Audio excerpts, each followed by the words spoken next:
Buongiorno cari amici, benvenuti anche oggi in una piccola live del vostro Marietto Veneziano. Oggi vorrei parlare dei frutti che cadono vicino all'albero, perché chiaramente il frutto è la rappresentazione più piccola dell'albero.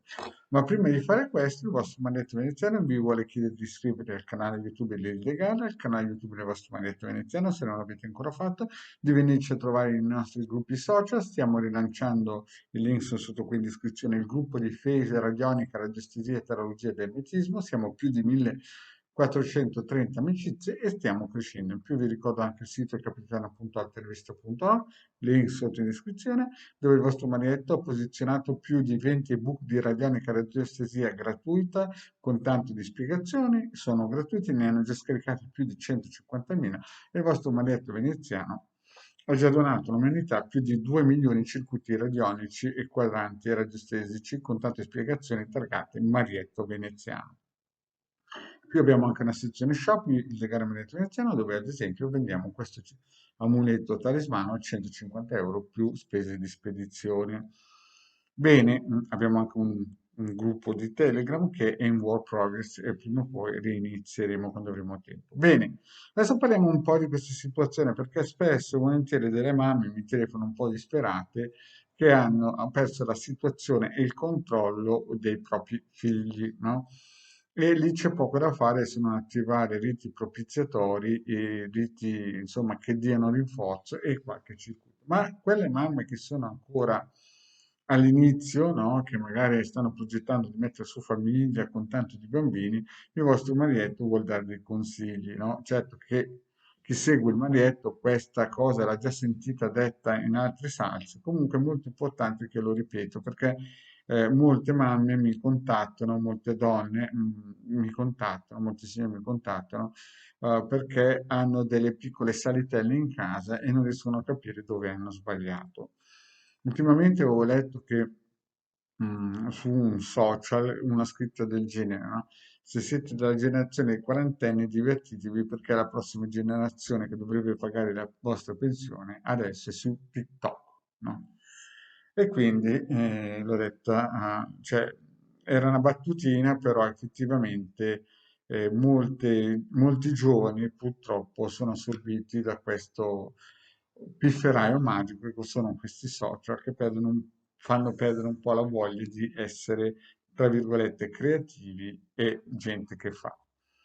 Ma perché siamo arrivati a questo punto? Cioè noi, almeno io parlo per il sottoscritto della serie nato nei baby boom e quindi sono figlio di gente che aveva visto la seconda guerra mondiale e mio padre era un militare, mio nonno era un militare e di conseguenza e chiaramente ho avuto un'istruzione, un addestramento a scatoletta. Molti altri non hanno avuto questa fortuna, no? E, della serie del 68, no? Quando si voleva dividere tra virgolette, la ricchezza per tutti, ma non c'è ricchezza per tutti in questo mondo, è inutile essere ipocriti, no? C'è una parte di persone che hanno il karma di dover guidare ed aiutare gli altri e una parte che ci sono, ad esempio, in un treno non sono tutte locomotive, c'è una locomotiva e tanti vagoni, no? E questo è un concetto che si riversa poi anche nella società. Ci sono alcuni che sono preposti a guidare perché hanno le qualità, altri che non hanno le qualità ma vogliono guidare per stare su con l'ego nella piramide e quelli sono quelli che fanno più danni, no? E creano le raccomandazioni, bustarelle e quant'altro. Però per quelle mamme che sono agli inizi, no, che vogliono capire come creare una locomotiva e non un vagone che poi un giorno per un posto di lavoro dovrà essere raccomandato perché se no non lo prenderanno neanche. La base è dargli un'istruzione forte, no? Un'istruzione forte in cui lui possa, il figlio, creare un abito mentale da guerriero, no? Un abito che deve capire che tutto quello che lui ha se lo deve guadagnare, ma non perché voi siete cattivi, perché quando voi non ci sarete più, nessuno gli regalerà qualcosa gratis e tutto dovrà essere pagato. E poi lui gli farete evitare tanti errori nella vita. Io ho sentito tante mamme che magari gli avevano regalato PS4, gli avevano regalato a destra e a sinistra, poi lui pensava che la vita fosse come una PS4, gli ha regalato una macchina da 60.000 euro, ha preso la macchina, è andato contro un muro e ha capito che la PS4 poteva permettersi di andare contro un muro, ma con una macchina di 60.000 euro andare contro un muro a una certa velocità si è reso conto che il muro c'era e si è fatto la bua. E dopo vai a chiudere la stalla quando i buoi sono usciti. Quindi ai propri figli bisogna dargli già da 4-5 anni un'educazione importante, un'educazione ferrea. Certo che molte persone non hanno queste qualità, forse perché non hanno avuto dei genitori che sono stati adeguatamente, come si dice, motivati, adeguatamente istruiti e di conseguenza loro non hanno queste capacità e allora devono trovare qualcuno che gli spieghi queste cose. Di solito il Marietto consiglia di inserirli in squadre sportive di qualità. Certo che siamo lì inseriti in squadre sportive in cui l'allenatore è più conscio dei, tra virgolette, messo male dei bambini 10-12 anni, no? Perché anch'io ho visto certe cose che dico, ma questo qui non è un allenatore, è uno che non sa cosa fare e va a riempire questi buchi. Allora è chiaro che la cosa non funziona, cioè bisogna copiare dai migliori, bisogna andare in posti dove vostro figlio lo forgino come il ferro viene forgiato con il fuoco, o anche a livello artistico, insomma, bisogna trovare uno sport o un allenatore o una squadra che dia quello che in casa non si riesce a dare. Questo è chiaro perché i genitori non possono far tutto. In questo periodo noi siamo anche in un periodo sotto pressione, poi ci saranno quei genitori alzati ai scuri che cominceranno a prendere la scusa del Covid a destra e a sinistra. Io non sto parlando adesso, io sto parlando di una forma mentale in cui voi spiegate ai vostri bambini che quando finiscono la colazione devono prendere il proprio piatto, andarselo a mettere nel lavandino e magari anche lavarselo. È un esempio, no? Perché vedo sempre e sento sempre spesso di gente che non è abituata a lavorare di squadra, no? E quindi di conseguenza poi quando i figli diventano grandi, queste ragnatele che hanno dentro nel loro abito mentale li influiscono in modo negativo, di conseguenza creeranno famiglie, farlocche, roba del genere da PS4. Io vi voglio ricordare anche che, ad esempio, uno dei più grandi generali che l'umanità ha avuto è Henry Himmler, prima della seconda guerra mondiale, era riuscito con Führer, no, a creare uno Stato che praticamente era allo sbando in 7-8 anni, uno Stato virtuoso, uno Stato immenso, uno Stato che aveva delle idee guida molto importanti.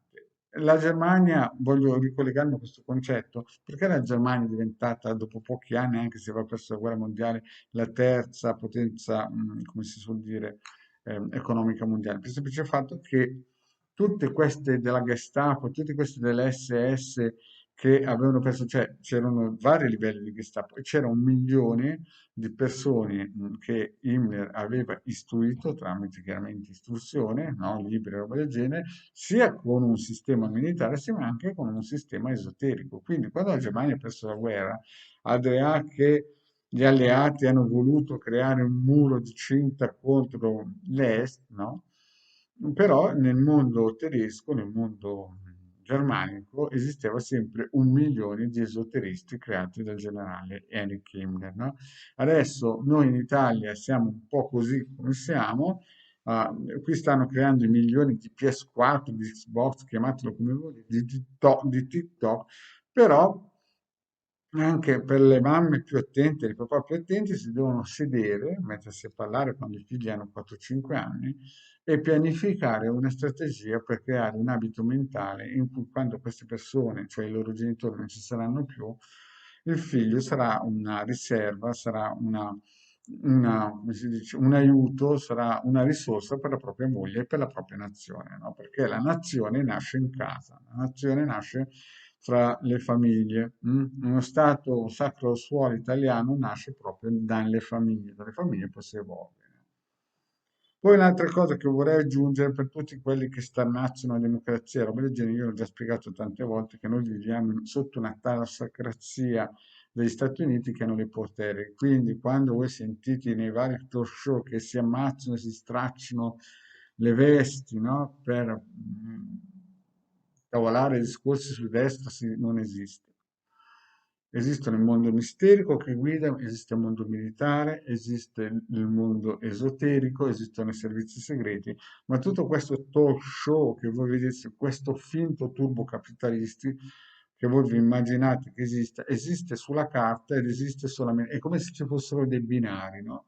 E noi viviamo su per questi binari. Quando vedete il giullare di corte che magari guadagna milioni di euro, di dollari, fa iniziare una guerra mediatica contro un altro, è solo fumo per le allodole per il semplice fatto che ci stiamo preparando, siamo dentro a un periodo caldo, 2020-2029, che insomma sarà difficile per noi. Quindi cosa dobbiamo fare noi di base?